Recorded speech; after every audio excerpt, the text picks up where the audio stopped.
Hi hello ನಮಸ್ಕಾರ, welcome back to my mini vlog.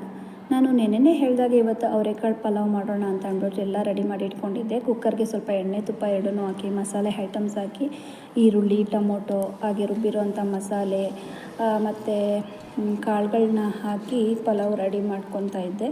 ಹಾಗೆ ಇನ್ನೊಂದು ಕಡೆ ಕಾಳುಗಳೆಲ್ಲ ನೆನೆ ಹಾಕಿದ್ನಲ್ಲ ಅದನ್ನು ಸಲಾಡ್ ಮಾಡ್ಕೊಳ್ಳೋಣ ಅಂತ ಅಂದ್ಬಿಟ್ಟು ಅದಕ್ಕೆ ನಾನು ಟೊಮೊಟೊ ಈರುಳ್ಳಿ ಸ್ವಲ್ಪ ಚಾಟ್ ಮಸಾಲ ಕೊತ್ತಂಬರಿ ಹಾಗೆ ನಿಂಬೆಹಣ್ಣು ಹಾಕ್ತೀನಿ. ತುಂಬ ಟೇಸ್ಟಿಯಾಗಿರುತ್ತೆ.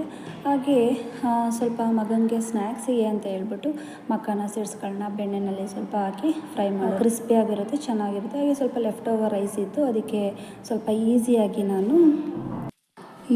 ಒಂದು ಕಟ್ಲೆಟ್ ಮಾಡಿಕೊಂಡೆ. ಹಾಗೆ ಸ್ಕೂಲಿಗೆ ಹೋಗಿ ಟೈಮ್ ಆಗ್ತಾಯಿತ್ತು, ಮಗನೂ ರೆಡಿ ಮಾಡಿಕೊಂಡು ನಾನು ಕೂಡ ರೆಡಿಯಾಗಿ ಆಟೋದಲ್ಲಿ ಸ್ಕೂಲಿಗೆ ಹೋದ್ವಿ. ಮತ್ತು ಸಂಜೆ ಬಂದಾಗ ಚಾರ್ವಿಕ್ ಫ್ರೆಂಚ್ ಫ್ರೈಸ್ ಬೇಕು ಅಂತ ಅಂದರೆ ಈಸಿಯಾಗಿ ಒಂದು ಫ್ರೆಂಚ್ ಫ್ರೈಸನ್ನು ಮಾಡಿಕೊಟ್ಟೆ. ಚಾರ್ವಿಕ್ ಫೇವ್ರೆಟ್ ಸ್ನ್ಯಾಕ್ಸ್ ಮಾಡಿಕೊಟ್ಟಾಗ ಒಂದು ಮಾತು ಹೇಳ್ತಾನೆ, ಥ್ಯಾಂಕ್ ಯು ಅಮ್ಮ, ಐ ಲವ್ ಯು ಅಮ್ಮ ಅಂತ. ನನಗೆ ತುಂಬ ಇಷ್ಟ ಆಗುತ್ತೆ. ಇಷ್ಟೇ ಇವತ್ತಿನ ವ್ಲಾಗು.